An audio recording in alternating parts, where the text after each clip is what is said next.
Beleza. Então, gente, eu vou continuar hoje com as nossas aulas de arte.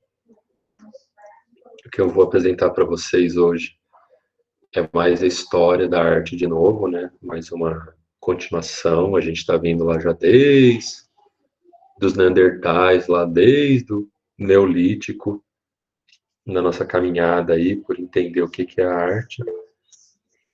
E hoje a gente vai entrar em mais um episódio dessa aventura da humanidade e da arte. Foi o Nietzsche que falou, né, inclusive, que a salvação de nossas vidas e nossos corpos é a arte. Né? Ele não falou exatamente com essas palavras, mas depois vocês procurem. E para quem não sabe quem é Nietzsche, né, também procure, porque vocês precisam ter Nietzsche na vida de vocês. Mas então vamos lá. Deixa eu já pegar a telinha aqui.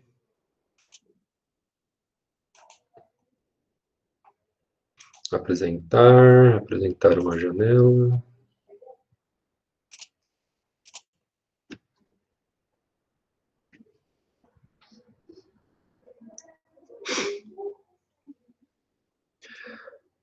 Muito bem, está aparecendo para vocês aí?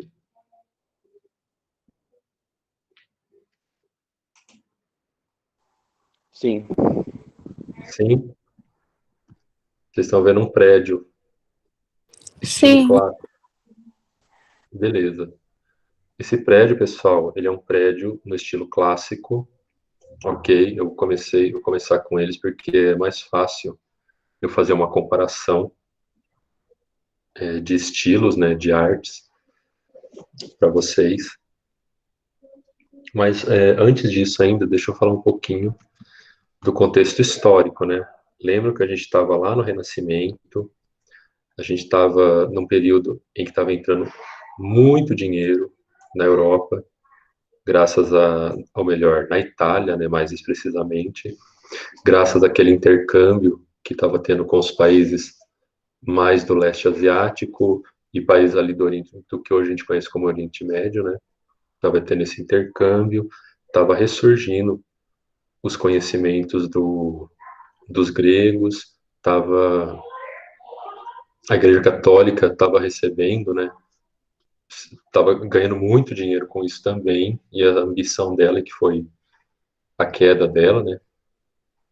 Então a gente está num momento assim de grande valorização da cultura, porque estava sobrando tempo e dinheiro para isso, né?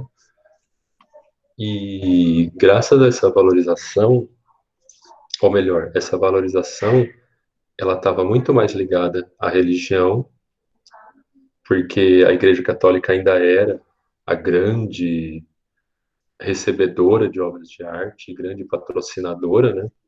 Não havia a classe burguesa italiana ainda era só estava mais interessada em fazer negócio mesmo, não estava interessada em criar novos valores estéticos, novos valores artísticos. Então estava nesse momento o mundo daquela época. Mas aí vão surgir dois eventos históricos que foram fundamentais para mudar o mundo da forma como nós vemos hoje, que foram as grandes navegações e a Reforma Protestante. De um lado, as grandes navegações botaram no xadrez global aí novas nações, Portugal, Espanha, Inglaterra e França principalmente, né?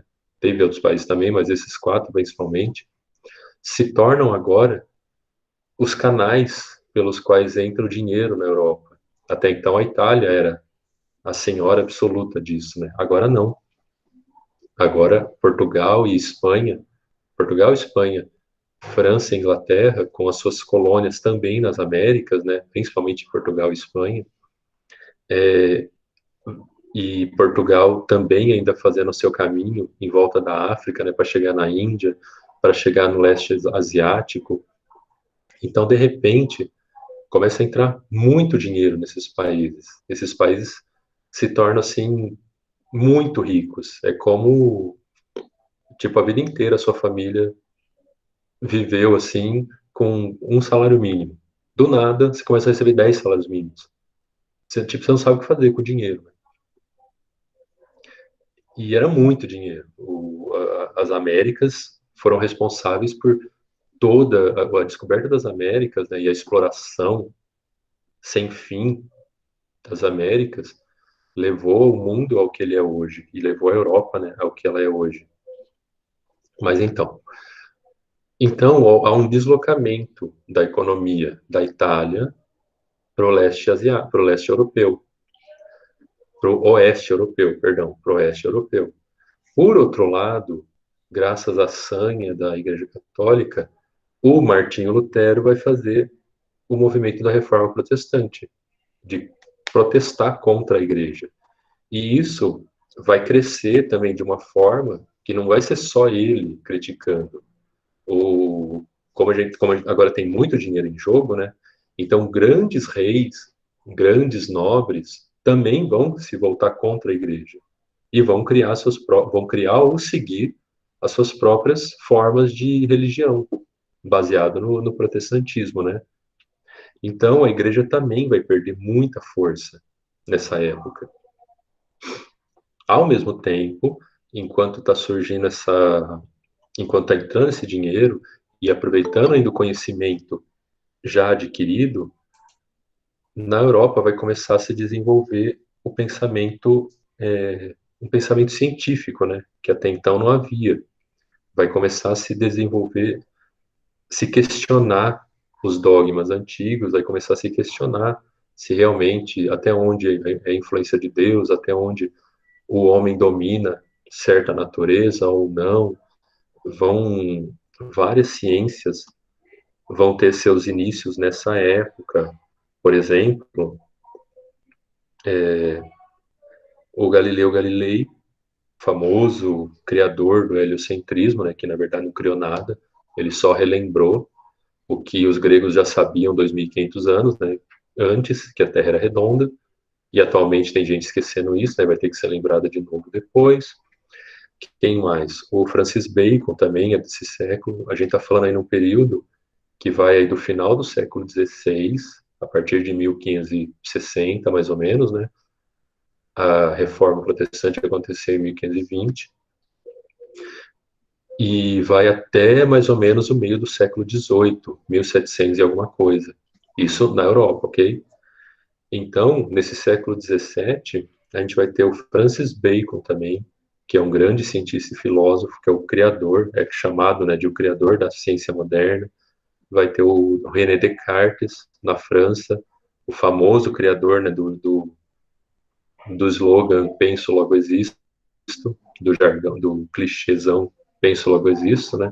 A gente vai ter o Isaac Newton, também o criador, pensador da teoria da gravitação e da física mecânica. Então, é um ano muito produtivo na ciência. Só que de um lado a ciência, do outro o questionamento da igreja e do outro a divisão política, porque agora os reis já não mandavam também. Agora começa a surgir essa classe burguesa que ela começa a questionar o poder do rei. E as guerras, né? Muitas guerras. Guerra pelas colônias, guerras por territórios dentro da Europa, guerra por rota comercial, guerra por qualquer coisa.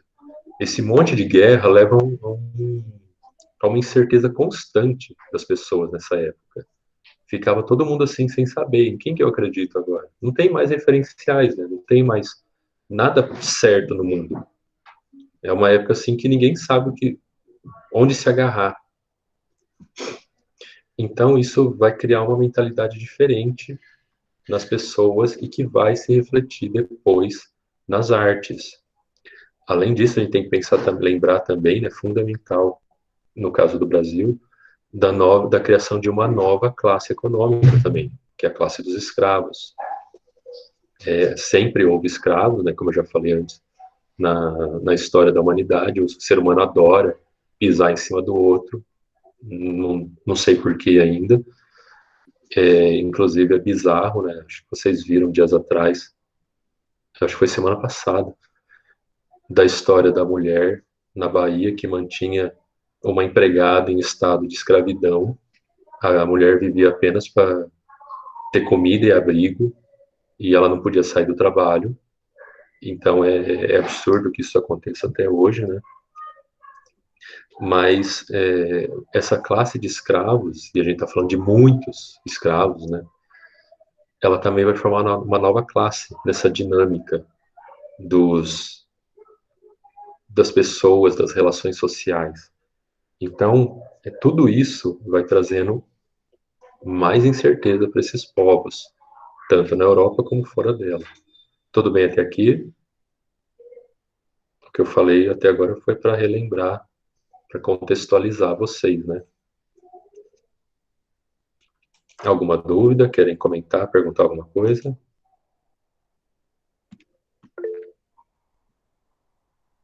Não sei se boa parte disso vocês já tinham visto nas aulas de história, né?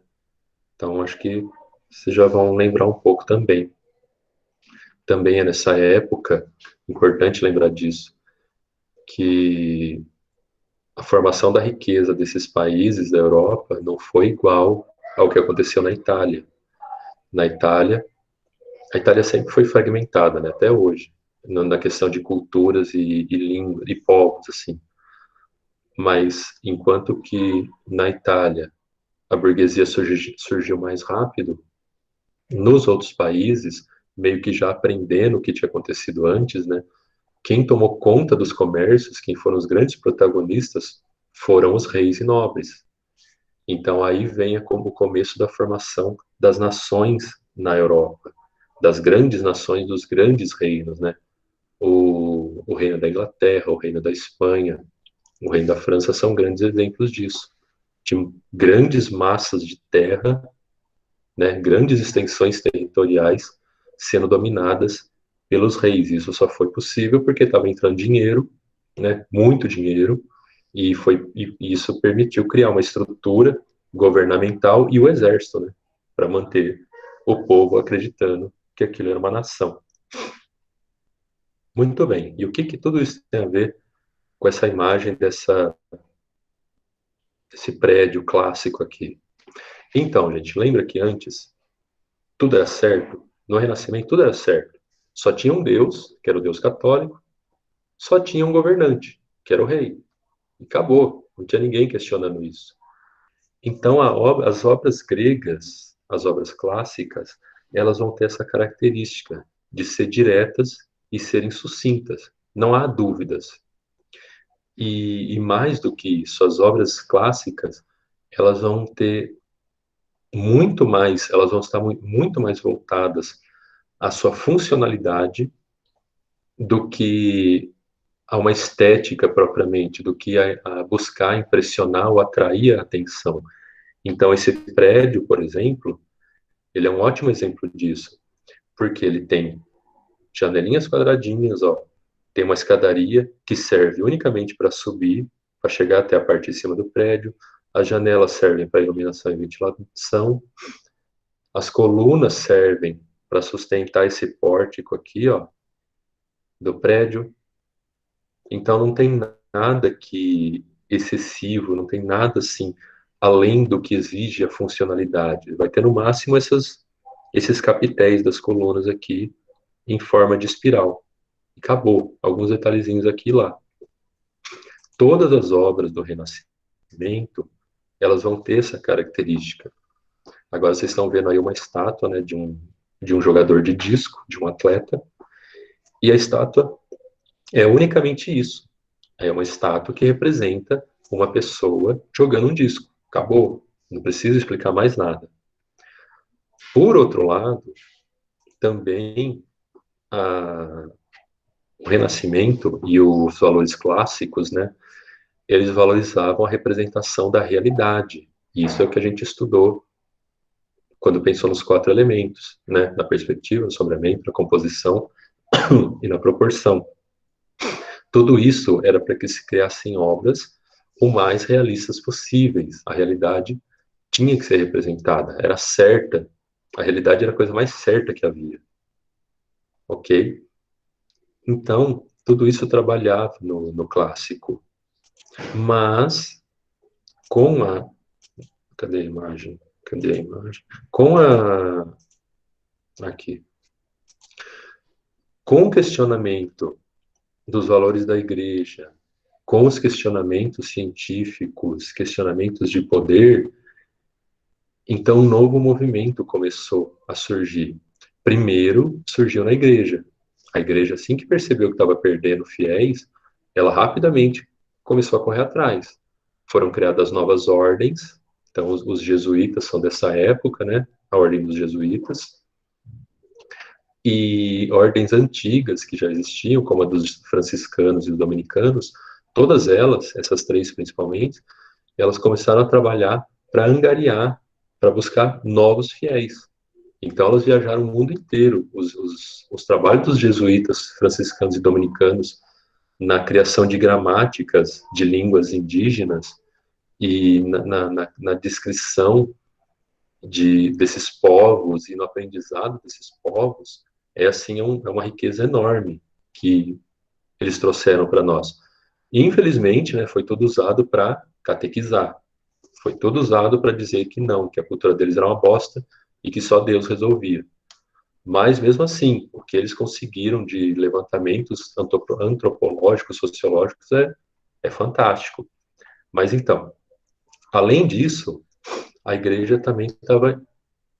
Deixa eu ver se alguém mandou mensagem aqui. Ah, não, tá tudo bem. Além disso, deixa eu ver também se alguém mandou mensagem no grupo, se ninguém está de fora, não. Beleza. Então, vamos lá. Além disso, a igreja começou a dar valor para as imagens. Até então, nunca houve esse interesse da igreja católica em, em pensar o uso de imagens para conquistar fiéis. Mas aí começou. Aí eles falaram, já que os fiéis gostam, já que as pessoas gostam de ver imagens de santo, teatro, santinhos, né, que tem em casa, essas coisas, estátuas, então vamos usar isso. E a igreja se tornou patrocinadora de uma nova forma de arte, só que não era uma arte clássica, era uma arte que valia, entre aspas, né, valia tudo. Era uma arte que visava ostentar, que visava ser opulenta, que visava transmitir muita informação de uma vez só. Esse é um exemplo de uma arte. Como que é o nome do artista? Legros. Isso. Esse é um artista, eu não vou lembrar de onde que ele é, eu não lembro se ele é holandês ou inglês, mas percebam, ó, já não é mais uma simples imagem de um corpo humano fazendo algo. Aqui você tem uma imagem de uma pessoa vestindo túnica, mas segurando uma cruz, segurando um fogo na mão aqui, tem esses detalhes atrás, formando uma espécie de moldura para a imagem, tem esses outros corpos em posições aqui nada tradicionais, um anjinho aqui do lado. Então agora, de repente, você tem muitos elementos na imagem. Quando a gente vai para a arquitetura, essa aqui é a igreja de Santiago de Compostela, na Espanha. Olha só, deixa eu manter no zoom aqui. Você já não tem uma coisa quadradinha, uma igreja quadrada com janelinhas quadradas e só. Agora você tem mosaicos, você tem arcos, você tem muitos detalhes, estátuas, campânulas das igrejas redondas. Vai subindo, vai ficando cada vez mais impressionante o negócio. Vai ofuscando a visão de tanta coisa que tem para você ver. É muito detalhe. E isso vai se refletir também, deixa eu pegar a imagem aqui, isso vai acontecer também nos interiores das igrejas. As igrejas dessa época, elas vão ser assim, as imagens vão ser usadas em toda parte, vão ser usadas para tudo, para ofuscar mesmo, para a pessoa ficar zonza de tanto não saber para onde olhar. O nome desse novo movimento é o Barroco. O Barroco, ele vem como uma resposta da sociedade para esse novo universo em que elas estão vivendo, em que nada é certo e que existe uma busca pela atração, né? Existe, cada um agora está querendo vender o seu peixe, principalmente a igreja, né? Mas é um momento assim em que já não é certo, já não há linhas retas, por exemplo, vou voltar aqui, ó, numa igreja. Porque não é isso, porque já não existe certeza de nada. Lembra também das novas burguesias que surgiram? Elas também vão se tornar patrocinadoras de obras de arte agora. Deixa eu achar aqui. Cadê as imagens? Aqui. Elas vão se tornar também patrocinadoras de artistas e vão criar toda um novo grupo de temas artísticos que não vão ter nada a ver com a igreja. Mas olha só, diferente do clássico, em que uma imagem transmitia uma mensagem direta, em que não tinha firulas, não tinha rodeios, as obras desses novos burgueses, dos artistas, né, contratados por esses novos burgueses, ela é lotada de detalhes. A gente pegando aqui, ó, ampliado, olha só, tem um cara caído aqui no chão, aí tem um vaso aqui com os desenhos, uns afrescos, aí em cima do vaso vai ter um anjo, aí aqui tem um monte de ferramenta jogada no chão, aí aqui tem um cachorro, aí aqui tem uns anjinhos, aí aqui tem um cara no meio da escuridão, aí aqui tem umas formas retorcidas, aí para cá tem uma árvore cheia de flores, aí no meio tem a mulher. Ao mesmo tempo, ó, você já não tem aqui noção de profundidade, você não sabe se essa mulher tá na frente ou tá atrás desse cara, onde é que tá esse cachorro. Então, para de haver essa preocupação com o realismo, com a objetividade, e fica tudo meio nebuloso, é trocado, a perspectiva é deixada de lado, e as cores e as formas tomam lugar. Outro exemplo é de obras patrocinadas por esses novos burgueses. A gente vai ter esse exemplo aqui, ó, da Diana Caçadora. Perdão, aquela obra anterior é do Fragonard e essa aqui é do Boucher. São dois autores franceses. Mas, mais uma vez, ó, muitos detalhes. E você não tem uma noção, você não tem uma referência para saber se isso está perto, se está longe. É uma profusão de informações que vai ser jogado para o observador. Esse estilo de obra, pessoal, e que tem outros exemplos ainda, é o famoso rococó. Então, o barroco, num primeiro momento, ele é adotado pela igreja, que visa essa opulência, essa sublimação dos sentidos. Sublimação não é uma boa palavra, mas essa coisa de impressionar as pessoas, e não é impressionismo, que impressionismo a gente vai falar mais tarde, é outro momento da história, mas o objetivo é de captar a atenção e não ligar tanto mais para a forma, para a realidade, para a representação da realidade. O objetivo agora é captar a atenção. Esse quadro, por exemplo, que vocês estão vendo agora, é do... Oh, meu Deus, como é que é o nome dele? Do Rembrandt. O Rembrandt é a aula de anatomia do Rembrandt. Esse quadro aqui ele já foi reproduzido tantas centenas de vezes. Lembra da intervenção artística? Todo mundo, um monte de gente já fez representações, reinterpretações desse quadro do Rembrandt. Outro também famoso dessa época vai ser esse quadro aqui, ó. O famoso quadro As Meninas, do Velázquez, que era para aparecer, mas acho que não está aparecendo aí, né? Deixa eu tentar voltar aqui.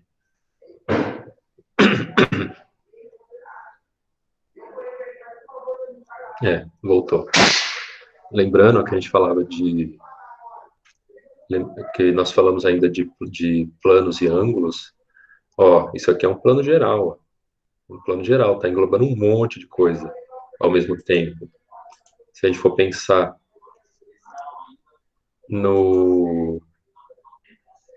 nessa estátua, por exemplo, que apesar de ser uma estátua, não tem a ver com fotografia e cinema, mas vamos imaginar assim que ela está sendo objetiva, ela está mostrando uma informação. Isso aqui vai ser no máximo um plano central, um plano médio, perdão. E enquanto que essa outra, vou voltar a achar de novo aqui a imagem. Essa aqui vai se tornar um grande plano geral, ou um grande plano conjunto, porque ela está trazendo muitas pessoas ao mesmo tempo, muitas coisas acontecendo ao mesmo tempo. Esse quadro, inclusive, ele é muito legal, porque ele representa, inclusive, o observador. Se vocês olharem aqui, ó, nesse espelho que está aqui no fundo, bem aqui, deixa eu centralizar, não tem como melhorar. Se eu tentar ampliar, vai sumir a imagem. Esse carinha aqui, ó, é o observador da imagem. Então, você está olhando essa cena pelos olhos desse sujeito que aparece aqui no espelho. É muito legal essa obra, que ela já teve muita discussão também sobre o que o Velázquez quis demonstrar com essas crianças, com esses adultos aqui, com esse cara indo embora, com essa anã que aparece na imagem. Então também é outra imagem com muita informação. Pessoal, tudo bem até agora? Estou jogando muita coisa para vocês. Tudo bem. Estão acompanhando? Beleza. Então, o que vocês têm que pegar do Barroco, primeiro do Barroco, né? É isso. Vocês sempre lembram do Barroco em comparação ao período anterior, que é o Clássico, que é o Renascimento. Essa síntese entre Barroco e Renascimento, né? Essa espiral, que uma hora vai para um extremo, outra hora vai para o outro, é que vai depois gerar o Romantismo, né? Mais para frente. Mas isso a gente fala depois. Muito bem, então. Então, o Barroco, vocês têm que pensar isso, no sistema de oposições. Então, por exemplo, você vai ter assim mais uma valorização da matéria do que do espírito no Barroco. E aí já está entrando também o Rococó, né? Vai ter uma valorização mais da cor do que da forma. É desvalorizada a perspectiva, é desvalorizado esse senso de apresentar a imagem mais próxima do leitor ou menos próxima, e tentando mostrar que está mais próximo ou menos próximo. Simplesmente vai jogando as imagens. Essa imagem da aula de anatomia, por exemplo, não está respeitando proporção, não está respeitando perspectiva. Olha só, esse morto ele tá socado, o cadáver aqui na imagem. E esses caras, ó, parece que eles foram sendo desenhados um em cima do outro. Não houve uma preocupação de tentar representar eles menores, como se estivessem mais longe da cena. Foi tudo sendo jogado na imagem. Então é uma nova época em que importa mais as cores, o uso de claro e escuro do que as formas propriamente.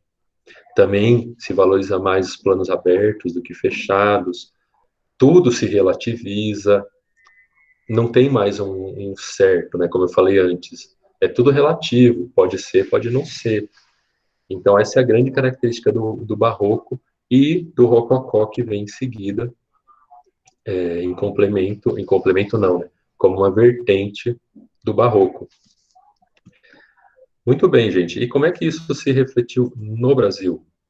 Então, vamos lá.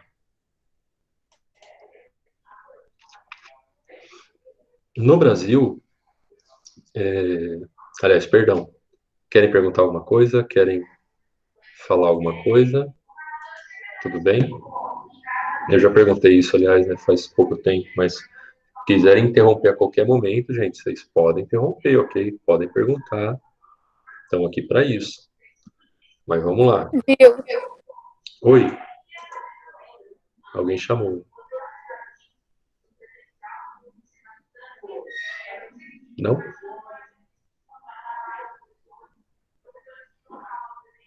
Bom, pensei que alguém tinha chamado, mas se quiser pode perguntar a qualquer hora. Então, gente, lembram que Lembram que não, né? Vamos por partes. Muito bem. Na Europa, no século XVI, começou esse movimento do barroco. Muito bem. No Brasil, o Brasil foi uma colônia, é uma colônia, né? Até hoje, só não falaram isso pra gente. Então, no Brasil, do século XVI, não havia nada aqui. Malemar havia alguns colonos começando a experimentar se ia funcionar a cana-de-açúcar lá no Nordeste. Mas já havia guerra por território, né? Porque é dessa época também a invasão holandesa na, no norte do país, no nordeste do país. Muito bem. Então, nunca houve aqui o interesse das elites, das, entre aspas, elites, né?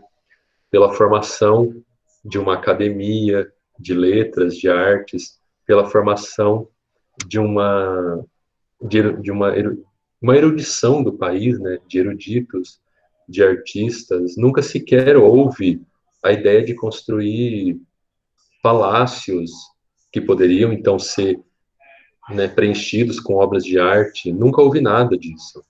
A elite brasileira, talvez por culpa da herança portuguesa, né, porque vamos ser sinceros, portugueses são extremamente, não têm criatividade para nada também, né, em termos de artes. Então, talvez não. Então, não houve um momento tipo, vamos valorizar a arte brasileira. Isso só foi acontecer muito tempo depois. Então, o grande patrocinador tipo, aliás, voltando só um pouco, né?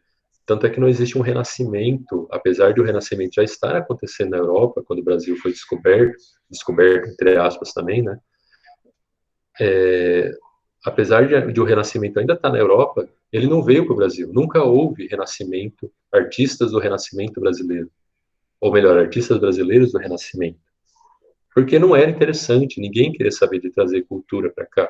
Só queriam explorar, explorar, explorar.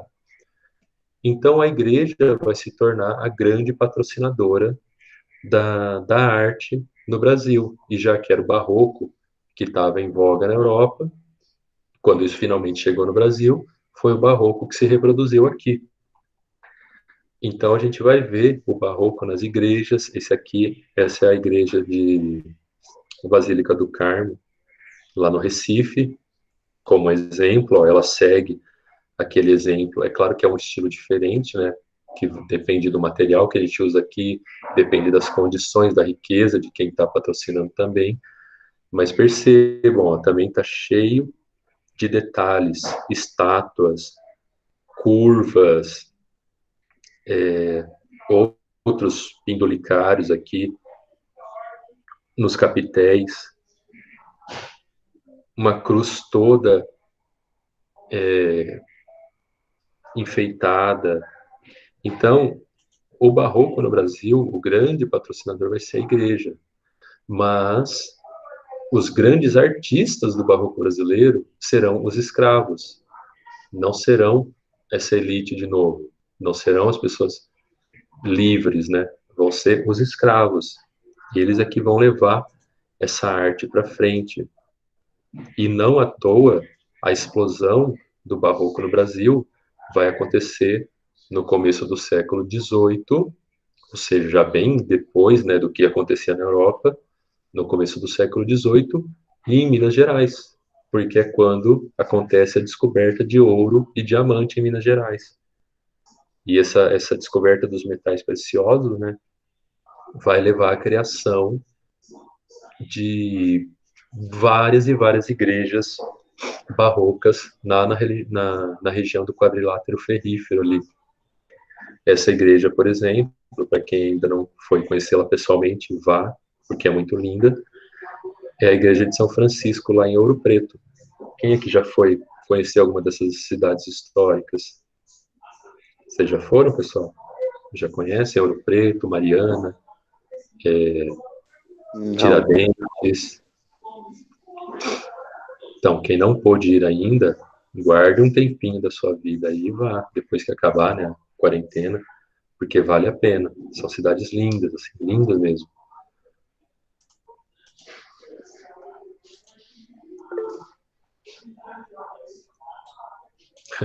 Não, mas ainda vai. calma. A gente podia pensar até numa visita técnica, né? Se não fosse esse período, podia até ter pensado nisso. Mas, muito bem. Mas então, gente, continuando. O barroco brasileiro, ele vai se diferenciar um pouco, né, do barroco europeu, porque ele vai ser mais exagerado ainda. O barroco brasileiro, ele vai... Deixa eu ampliar a imagem aqui. Aí. Ele vai trazer mais detalhamentos ainda, ele vai trazer mais anjinhos, brasões, espirais, quebras na estrutura. Por exemplo, esse triângulo aqui, ó. Aqui à esquerda e à direita. Naquela obra clássica, naquele prédio clássico, vou voltar a imagem aqui. Ó, esse é o prédio clássico, né? Então, olha só, o triângulo aqui, ele serve unicamente para sustentar o teto. Ele é uma consequência, melhor dizendo, da forma do teto. Ele não tem como construir esse telhado sem usar um triângulo como forma geométrica. Na igreja de São Francisco, esse triângulo ele não tem utilidade nenhuma. Ele está aqui unicamente para enfeitar a frente da igreja, junto com todos os outros elementos. Se a gente fosse pensar nessa igreja construída em forma... Ué, travou aqui? Vocês estão vendo a imagem ainda, né? Se não estiverem vendo, me fala. Se fosse pensar nessa igreja só em termos de clássico, né? Uma igreja que serve unicamente para rezar, tipo, essas paredes seriam redondas, não haveria essas colunas, as portas seriam quadradinhas, janelas quadradinhas, as torres das igrejas quadradinhas, sem essas partes redondas, não haveria, esse triângulo ele existiria, né, para sustentar o teto da igreja, mas não haveria esses brasões, haveria no máximo essa cruz aqui, ó. Não haveria essas estátuas, isso aqui é estátua, viu? Não é pombo de verdade. Não haveria esse monte de estátuas na porta da igreja, não haveria essas pontas, olha quantos detalhes que tem, não haveria nada disso. Seria unicamente um prédio quadrado, um prédio quadradão, com janelas quadradas, e só. Então aqui vocês percebem, fica mais gritante ainda, né, no barroco brasileiro, a ideia desse espantar com as imagens, de causar esse uau, né, nas pessoas. A pessoa olha e não sabe para onde olhar, de tanta informação. Aqui um outro exemplo de uma igreja no Rio de Janeiro, barroca, e a quantidade de detalhes que tem. Ó. Tem as pinturas no teto, tem asas aqui, ó, dos anjos, os anjos também, né? Tem o brasão, tem esse monte de detalhe nos arcos, tem os incensários aqui flutuando, tem essa peça da igreja que eu não lembro o nome, que os nobres iam aqui, né, assistir a missa separado do povo. Tem a quantidade, ó, de espirais por toda parte. Então são muitos detalhes, até as cadeiras, ó. Até as cadeiras são cheias de volteios e curvas. Nada que é reto, nada que é para ser certo. Tudo você se perde nos detalhes. E, como eu falei, né, os escravos foram os grandes criadores e artistas dessa obra, e entre eles, o maior de todos, vocês já sabem quem é, né? Foi o Aleijadinho. O Aleijadinho foi o grande artista do barroco brasileiro. Foi ele que criou, foi ele que pensou em várias cenas religiosas e usando do martelo e do cinzel, ele construiu, ele confeccionou, né, essas obras de arte. Vocês sabem, né, por que ele era chamado de Aleijadinho, né? Todo mundo sabe, sim?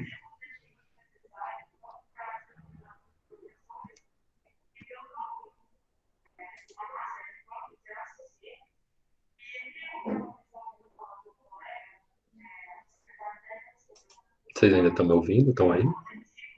Olá? Sim.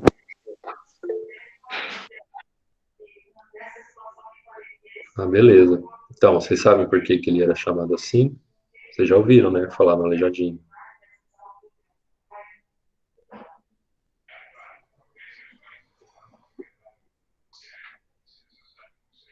Bom, quem não sabia, então vai saber agora. É porque ele teve uma doença degenerativa, né? E que as mãos e os pés dele começaram a atrofiar. Mas ele não deixou de produzir as obras dele por causa disso, né? Conforme iam atrofiando, aí alguém amarrava para ele o martelo e o cinzel nas mãos dele e ele ia trabalhando com essas peças, com essas ferramentas amarradas nas mãos. E ele foi fazendo isso por muito e muito tempo da vida dele. Ele produziu muita coisa. Esse aqui é um exemplo, né? A Igreja de Bom Jesus, onde estão. Essa aqui é considerada a maior obra dele, né? Que são os 12 profetas. Foi ele que construiu todas essas 12 estátuas que estão aqui, que hoje enfeitam a frente da igreja. E lembrando de novo, né? Quem construiu a igreja foram os escravos. Havia inclusive ordens de o que a gente chama hoje de sociedades, né? Ordens de mestres, artistas, escravos que construíam a igreja e tiveram até o direito de construir igrejas próprias, onde podiam venerar os seus santos católicos, mas meio que revestidos também com o, a Umbanda e os deuses africanos. Então, esse foi graças, né, de novo, ao patrocínio da igreja, esse foi um período de grande expressão do barroco no Brasil. Um outro artista também da época é o mestre Ataíde. Você já conhece essa cena, né? Famosa, Santa Ceia, só que feita pelo mestre Ataíde na parede de uma igreja, em que essa Santa Ceia vira uma festona mesmo, né? Um monte de gente entrando com comida, um monte de gente participando. É outra forma de representar a Santa Ceia. Pessoal, escrevam seus nomes aí, acho que eu não pedi, né? Não, não pedi. Coloquem os nomes de vocês aí no chat para eu saber quem esteve presente hoje.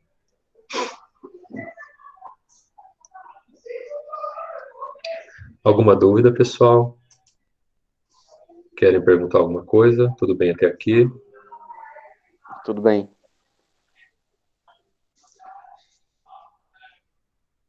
Bom, gente, se ninguém tem nenhuma dúvida, então a aula acaba por aqui. Era o que eu queria mostrar para vocês de barroco e rococó. Se alguém quiser perguntar alguma coisa depois, né, tiver alguma dúvida depois, eu vou passar nenhuma atividade, né, essa semana. Se alguém quiser perguntar, estou no celular como sempre. E que mais? Que mais? E é isso. Se quiserem, se não tiverem nenhuma dúvida, então estamos todos liberados. Boa semana para vocês. Muito obrigado e até mais.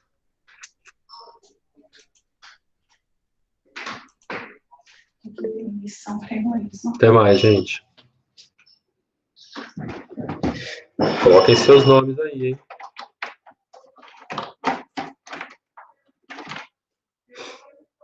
Tchau.